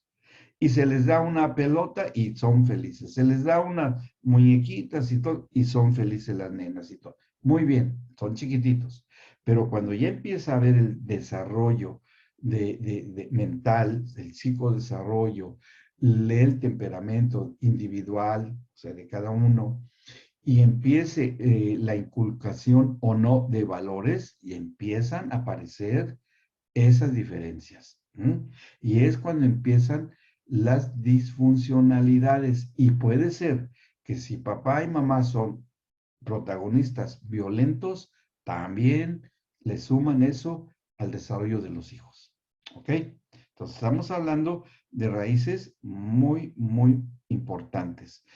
Y dentro de esto, de este análisis del desarrollo o psicodesarrollo de la familia, hay varias teorías o varias posturas que los psicólogos manejan y las manejan de acuerdo a la escuela donde hayan estudiando. Por ejemplo, el constructivismo, ¿no? Que es que en la educación se usa mucho. Que esto involucra un proceso evolutivo, o sea, evolutivo en los cambios sucesivos que van teniendo a través de las edades los hijos y aún los padres en su propia edad, de avance de edad. Que esto va a construir definitivamente a cada elemento de la familia. Es decir, construye. ¿Qué construye? Carácter, como lo dijimos. Y también depende de la cultura en donde también se estén desenvolviendo y que no había yo mencionado, pero que también es importante. ¿Por qué? Porque hay cultura de la violencia, ¿sí? Hay una cultura de la violencia.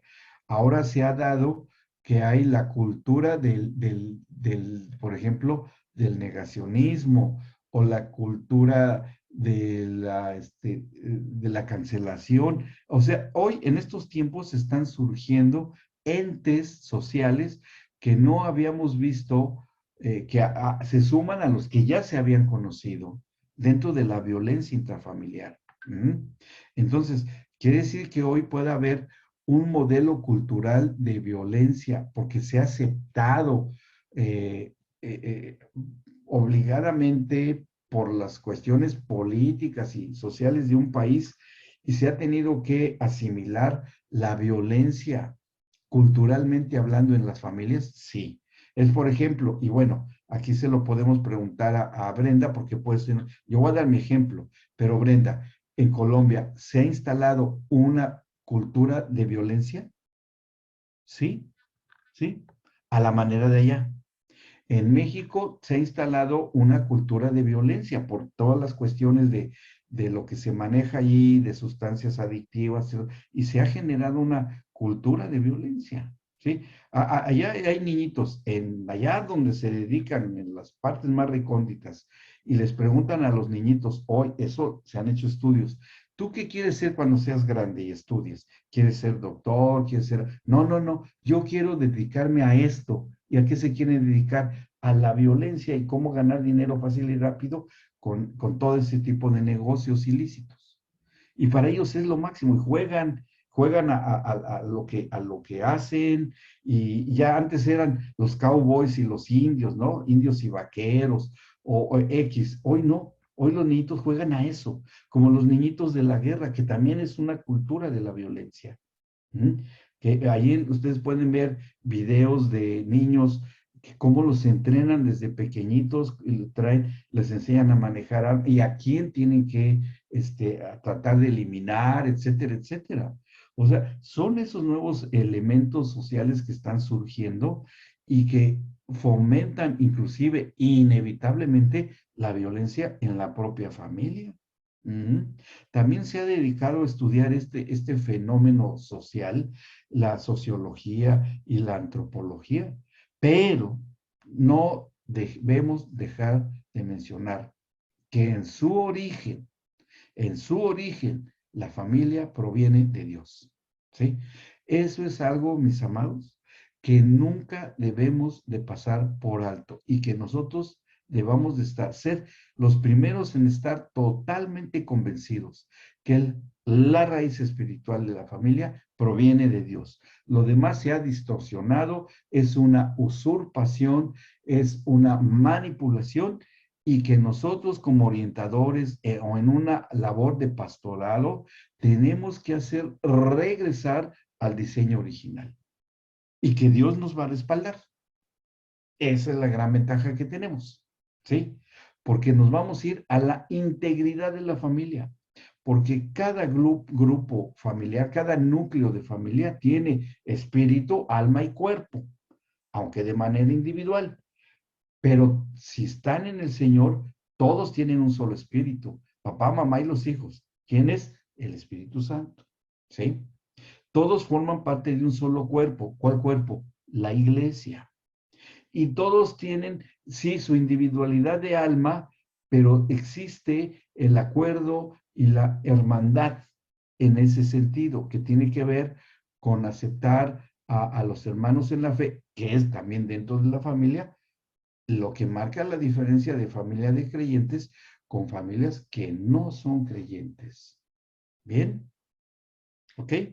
Ahora bien, y siempre ha existido enseñanzas y filosofías acerca del contexto de la familia. Desde Platón, por ejemplo.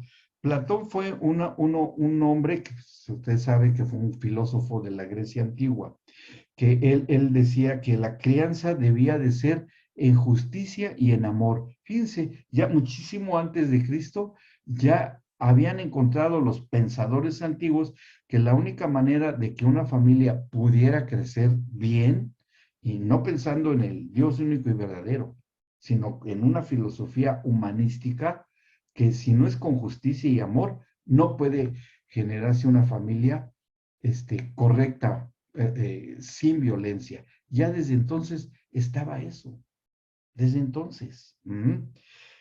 Ahora, cada familia, sociológicamente, o sea, como elementos que forman parte de una sociedad, es diferente aún entre mismos familiares. Es decir, en cuanto a elementos de una sociedad, es muy diferente la dinámica de mi familia, ¿m?, a la dinámica de mi otra familia.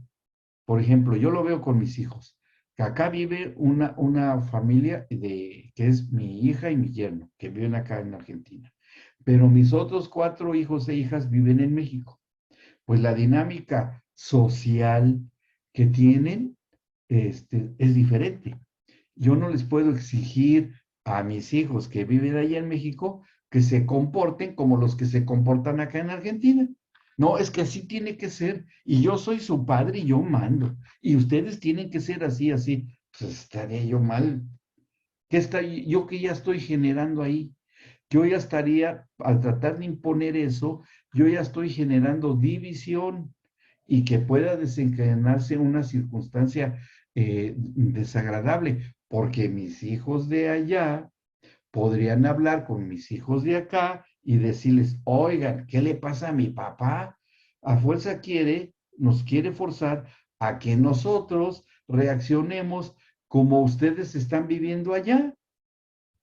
Y aquí ya la manera de vivir es muy diferente a la dinámica de la familia. Fíjense, acá en Córdoba, ¿cuánto tiempo tardamos en ir a un trabajo? ¿No? Yo me imagino que ahí con ustedes, Brenda, deben tardarse sus horitas en trasladarse de un lugar a otro, porque es una ciudad ya grande, más grande que aquí que en No, Córdoba. acá es más pequeña. Donde yo vivo Ajá. es más pequeña que allá, que en Córdoba. Bueno, Y a no ver, se dinos demora cuánto mucho, tardarías, cuánto tarda en ¿no? viajar en promedio alguien que va a trabajar en una oficina o algo. Como a veces 20 minutos, 20 minutos. 15, así. O bueno, 20. sí, en la parte de afuera de la ciudad, que ya ha crecido un poquitito, sí se tarda Ujú. como media hora por la vuelta que da el ¿Qué autobús. tiene que dar? Exacto. Bueno, acá en Córdoba, ¿qué será el promedio, Raquelito o Emma? ¿Serán media hora, más o menos, en llegar a un trabajo en promedio? Sí, ¿no? Sí, ¿no? Depende, Doc. ¿Mm? Depende A veces menos. depende el tránsito, Sí, depende pero un montón de en cosas. promedio, así, en promedio. Sí, media hora. Sí, media hora. Sí, Media media hora, hora. 40 minutos. De Sí, minuto. ok. ¿Saben cuánto se tarda uno de mis yernos en ir a trabajar? Que antes de la pandemia, eh, tarda en llegar a la oficina donde él trabaja 2 horas. 2 Igual horas que en en Buenos llegar. Aires, Doc. En Buenos Sí, Aires también. Mis y primos se como, sí, levantan a las 5. y para hacer 2 Y horas de recorrido, que acá son en 4 horas Bogotá, que se invierten, ¿eh? En Bogotá, bueno. y la capital también, 2 horas, 3 horas montados. Ahora, ¿creen ustedes que eso repercuta en su estructura de dinámica? Que es cultura, hay cultura laboral, cultura social, influirá en la dinámica del comportamiento y conductas de las familias. Pues obviamente que Sí. sí. El papá llega y ya están dormidos los hijos. Sí. Sale cuando están dormidos y llega y ya están dormidos. Y nunca convive con ellos. Y luego todavía el sábado quiere irse a jugar al fútbol y el domingo se levanta tarde porque pues, está muy cansado de la semana y tiene toda la razón y no quiere saber nada. Y los hijos pues quieren salir a pasear y todo. ¿Y qué va generando todo eso? Situaciones complicadas, ¿bien? Pero esos son elementos de la cuestión sociológica.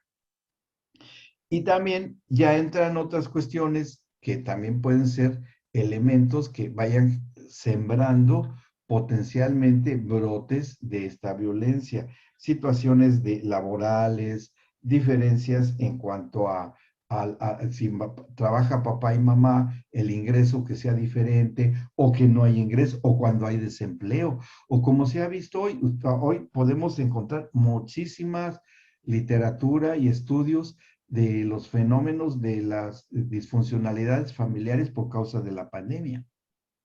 que se incrementó Ujú. muchísimo la violencia intrafamiliar. Ujú, Mm, ujú. Mucho. Y en todos los países, ¿eh?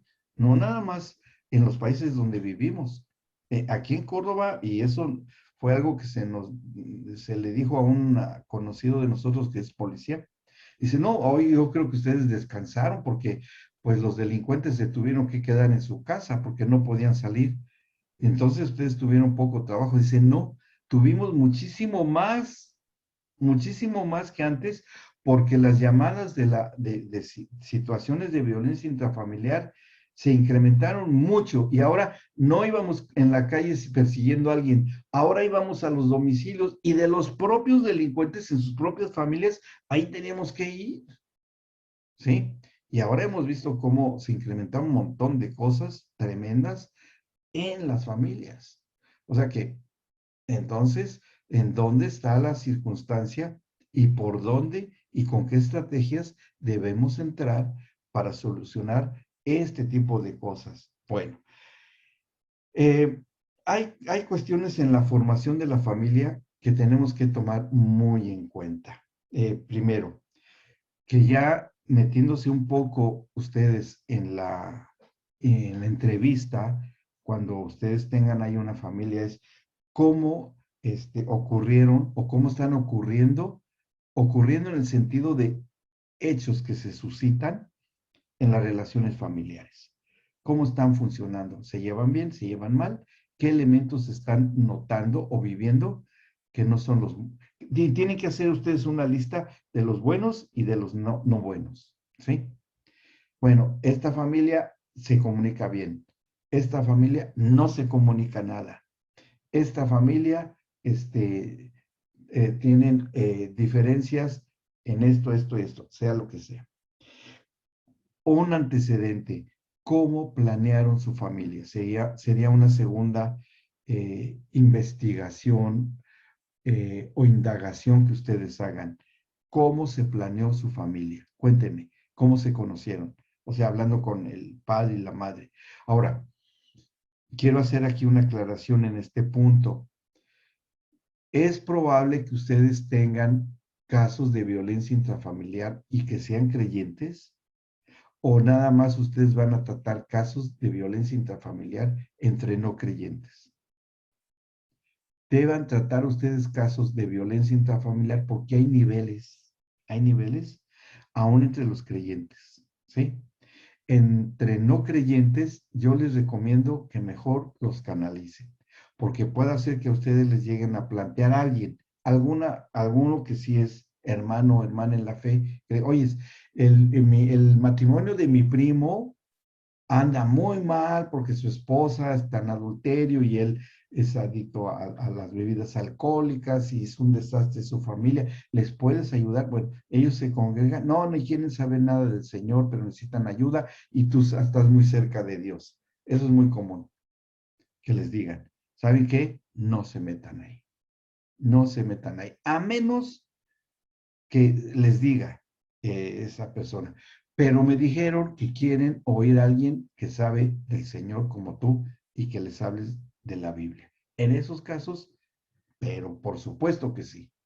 Pero si ni quieren saber nada del Señor ni nada, no hagan ustedes labores ni de psicólogos porque no lo son, ni de policías porque no lo son, sino que son orientadores espirituales basados en la palabra de Dios. ¿Ok? Eso que les quede a ustedes bien clarito. Bien claro. Ustedes van a intervenir en niveles de violencia intrafamiliar en familias que por su madurez o inmadurez espiritual están teniendo esas situaciones. ¿Sí? Eso tómenlo muy en cuenta. Y pueden ustedes preguntarle, ¿ellos se congregan? Pues sí, pero si se congregan, ¿por qué está pasando eso? Bueno, cuando van allá parece que están bien, pero en realidad, la verdad de las cosas, ya en su relación íntima, o sea, de dinámica familiar, están las cosas, no están bien. Ok. Entonces, ahí sí pueden ustedes intervenir. ¿Estamos de acuerdo? ¿Sí? Ahí sí pueden. Y también siempre y cuando quieran que se les ayude. No se metan ustedes si no les autorizan. porque a veces de meterse de redentor, el único redentor es Cristo y es el que va a solucionar las cosas, pero no meterse en nosotros. A mí me ha tocado en ocasiones estar, me acuerdo una vez un matrimonio que apenas habían conocido al Señor y tenían muchos problemas, y fui a verlos en mi inexperiencia todavía pastoral, como uno empieza también, y fui a su casa, eran jovencitos y recién casados, y se empezaron a pelear entre ellos. Y yo estaba en medio y volaban los platos, se empezaron a aventar todos platos, tazas, los vasos, lo que encontraban, y yo me agachaba y pa, terrible, terrible, hasta que ya le dije, no, momento, pero no, que finalmente acabaron separados, ¿sí? Acabaron separados, porque finalmente salió que él se casó nada más por el atractivo de la chica, que inclusive iba a ser actriz o qué sé yo, y él nada más lo único que buscaba era la apariencia. Y bueno, ahí fue una cosa desastrosa. Pero es precisamente que ustedes van a tratar de cómo se planeó esa familia, si se convirtieron antes a Cristo o no. No medirlo todavía. No preguntar, bueno, pero ya tienes tantos años. No. Ustedes tienen que saber discernir la madurez espiritual en la que esté cada uno, cada miembro de la familia. ¿Bien? Y finalmente, ¿cómo podemos regresar al modelo original, en especial a esa familia? ¿Cómo vamos a hacer que regresen al diseño original? Esa va a ser la meta de ustedes. La meta de ustedes es cómo voy a regresar a esta familia al diseño de Dios como familia. ¿Ok? Que ya ahí hay muchas variables que ustedes van a ir teniendo conocimiento de ellas para ir acomodándolas, ¿sí? Bueno, el perfil de cada familia. Esta familia sí, esta familia y ustedes mismos se pueden ir dando cuenta por dónde van a entrar con sabiduría para empezar a arreglar esa situación. ¿Ok? ¿Vamos bien? Bueno, hasta aquí vamos a dejar como parte de la introducción y ya empezaremos a ver a la manera bíblica cómo empezamos a sentar las bases o las bases que debamos tener nosotros como orientadores de lo que es una familia según el diseño de Dios para llegar a ese modelo, ¿sí? O sea, porque tenemos que tener un parámetro, debemos de tener un modelo, un prototipo de familia para irlos llevando a ese prototipo. De eso hablaremos la sesión anterior, que viene, la sesión que viene. Bueno, muy bien. ¿Alguna duda con esta introducción? Es importante porque yo creo que es uno de los principales módulos de esta especialidad. Bueno.